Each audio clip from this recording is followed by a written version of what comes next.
Hello everyone and welcome, I am FLC and we are counting down the top 4 teams in the Transatlantic Splatoon League Season 2 playoffs, starting with the second seed from North America, FTWin. So, we're going to be taking a look at a couple of games that FTWin has played fairly recently. These are not actually FTWin's group stage games, and the reason we're not looking at those is because Shaq was missing. So Shaq was on a bit of a break during the Season 2 group stage, which means that in order for us to sort of get a better idea of how FTWin plays normally with the team they're going to be using in the finals, we're instead looking at a match from the In The Zone tournament, which took place about a couple of days ago at the time of recording, and they played this grand finals against RADIANCE. So RADIANCE is the third place team in the TASL group stage from Europe, and we're looking at this because Shaq is sort of one of the core members of FTWin, and the fact that he was not available meant that FTWin had to play with substitutes, and basically they weren't the same FTWin that we're sort of used to. So instead, we're looking at FTWin from this In The Zone tournament so that we can get a better idea of how they're going to play on January the 9th when the playoffs take place. So, the main thing that we see when we look at FTWin is their team comp. Now, FTWin has long been a team that uses this sort of non-standard team comp that is actually anchorless. Now, by anchor, I mean an anchor weapon is something like this E-Leader here, right? So an anchor weapon is a weapon that's sort of in the back, nice long-range weapon where your team can always jump to you. You've got this sort of controlling presence on the map. FTWin says, no, we aren't going to use any of that. We got our own ideas of how to play. So, of course, the longest range weapon that FTWin has is the Nautilus here, and the CDS is sort of nice and long ranges, sort of mid-range as well. But everything on FTWin is capable of fighting at close range. That's the key thing to understand here. All 4 of these weapons can still fight just fine at close range. Meanwhile, if we look at this team comp over here, yes, the K-Rapid and the H3 and the E-Leader can kind of keep the enemy team at bay, but if anyone gets close to these weapons, things start to go a little bit sideways for them, and they can't really fight at close range, and they have to start retreating. This is the thing that FTWin is looking to take advantage of in their fights, and this is what we're going to see in this game. So one thing that FTWin has to deal with as sort of a trade-off for this anchorless advantage that they have in fights is their openings are always going to be a little bit shaky. The reason for that is because in the opening of the game, there's no turf to really move around in, because obviously you haven't put it down yet.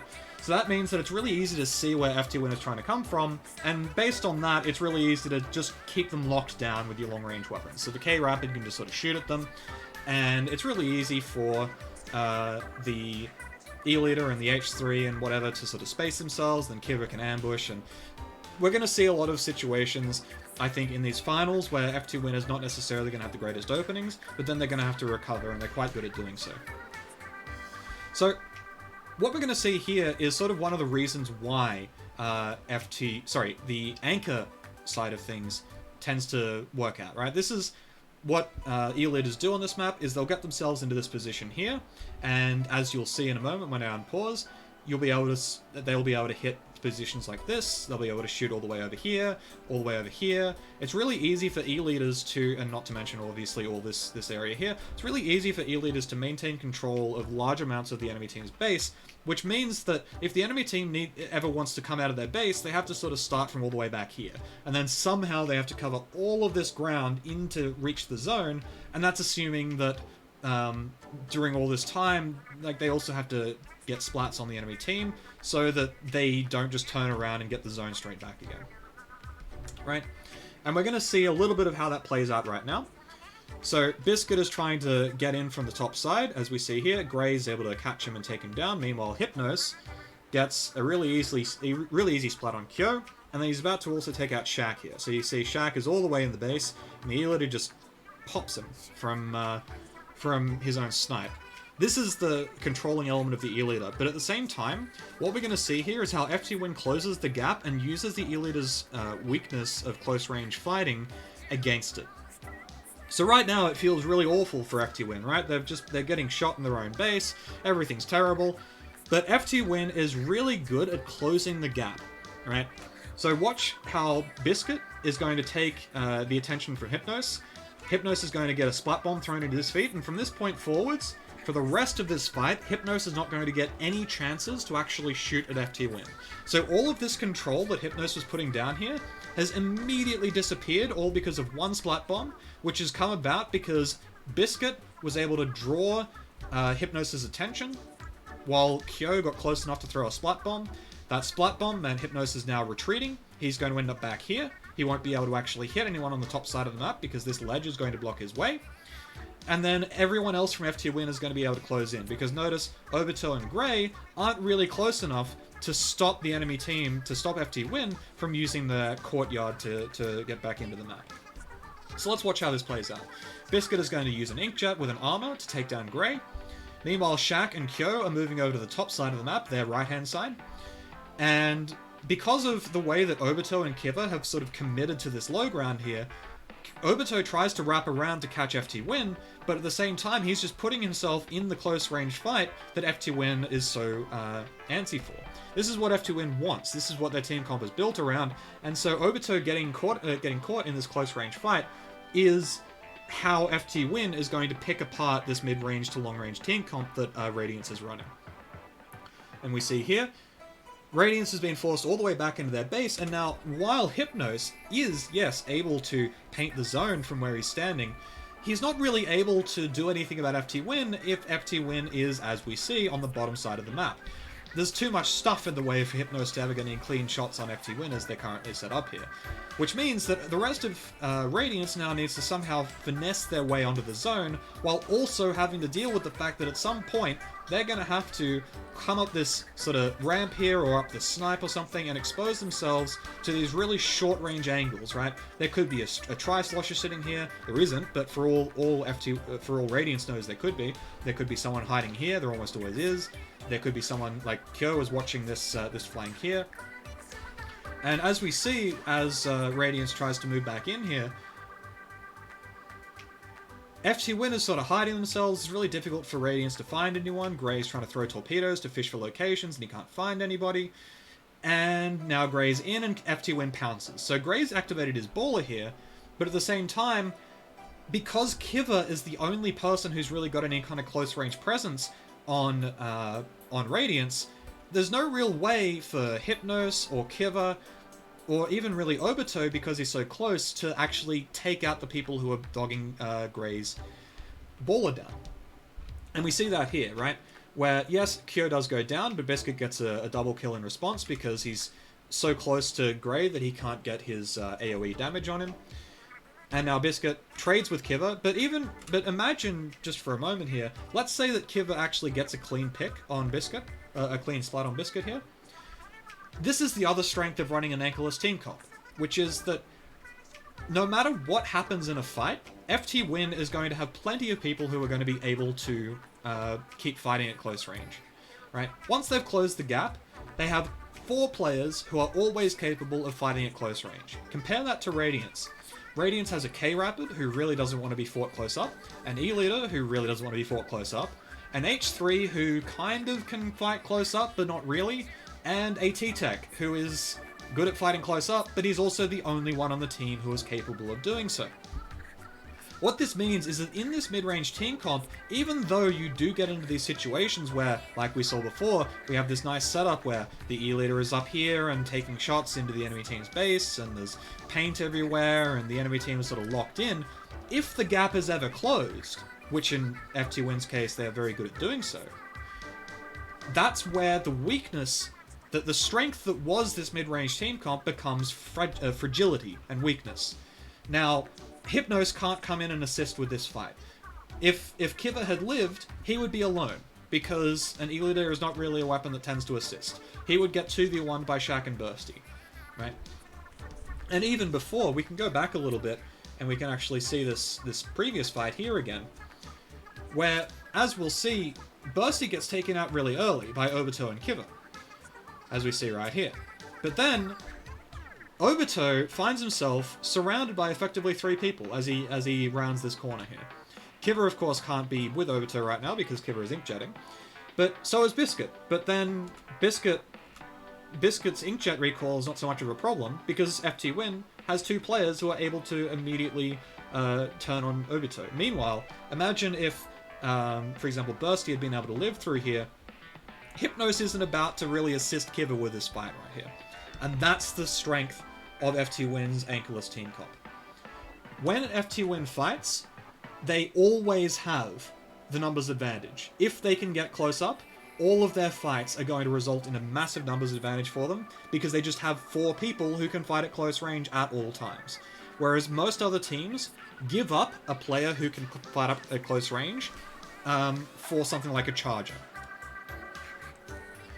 Now that's the strength of an Anchorless team comp. We've already spoken about one of the trade-offs there, which is that the opening is a little bit predictable from FTWin. It's very easy to lock them down, but at the same time, we're going to see how in this next game, which is on Mako Mart, let me just grab this here.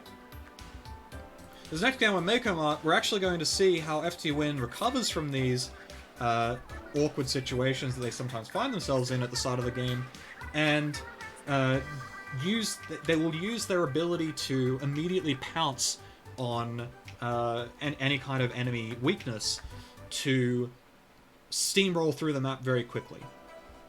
So right here, just to show you guys a little bit more about this opening business. So right here, it's really easy for Gray with this K-Rapid to just sort of prevent FTWin from doing anything. Because of course, when Gray opens the map, he doesn't see these icons, but he does see the purple turf around the map. So he can just very quickly look at the map and see, well, there's someone here, and there's people here. And there's a guy in the base painting for armor. So all he has to do is watch these 2 angles. Now, if you compare that to later on in the game, where the entire side of the map is painted, it's a lot harder for Gray to figure out where the enemy team is coming from. He'll have a general idea, like everyone's still going to either come from here or here, but he's not going to have an exact location to look at. He'll have to sort of vaguely... He'll have to figure out where people are in this area before he can start shooting at them, and then these guys will be able to really easily move away. Alright, so this is why FTWin's openings and spot zones are a little bit weak. But this is just a trade-off of the Anchorless setup. It's not a weakness that FTWin has, it's just a weakness of the team comp. But it's one that they're quite happy to take because it suits the rest of the way that this plays out suits their team comp so well. So as we see, it's a very scrappy fight, but it does result in Radiance taking control of the midsection. Now, notice that FTWin, I'm sort of characterizing them as a very aggressive team, but notice how they are where they're standing in this opening part of the game. Of course, Hypnos is no longer on an E-leader, he's back to a Bamboo, but again, Radiance is still on this sort of mid-range team comp that isn't really too keen to fight at close range. So FTWin is keeping themselves all the way back, and they're going to paint up, they're going to get specials, they're going to wait a little bit, and here we go. So the missiles from Radiance do sort of push FTWin back a little bit, but now they're with an armor, they're ready to go in. Now, what I wanted to show you guys here is how FTWin pounces on an opportunistic target. Now, what we're going to look at here is Gray's position relative to the rest of his team.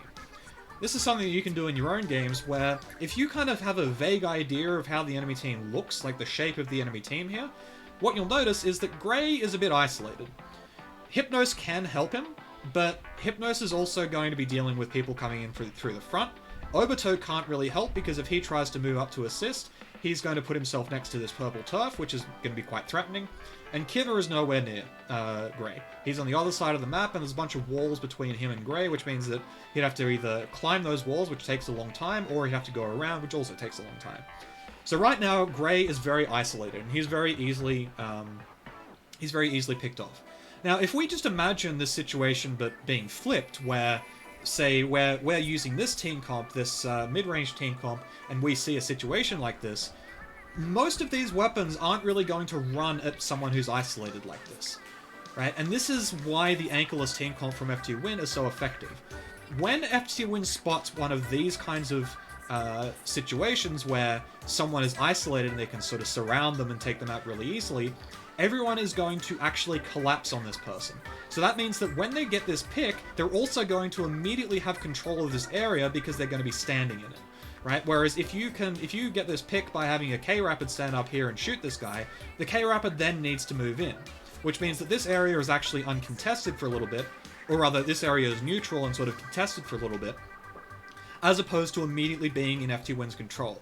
The difference here is that, as we'll see, once Grey gets taken out, we're going to watch Shaq and we're going to watch Kyo, and we're going to watch how quickly they push across the map into the enemy team's base, and how that is pretty much entirely contingent on the fact that this pick on Grey immediately converts into control for FTWin, which they then immediately use to convert into more control by chasing Hypnos down and taking control of the enemy team's side of the map.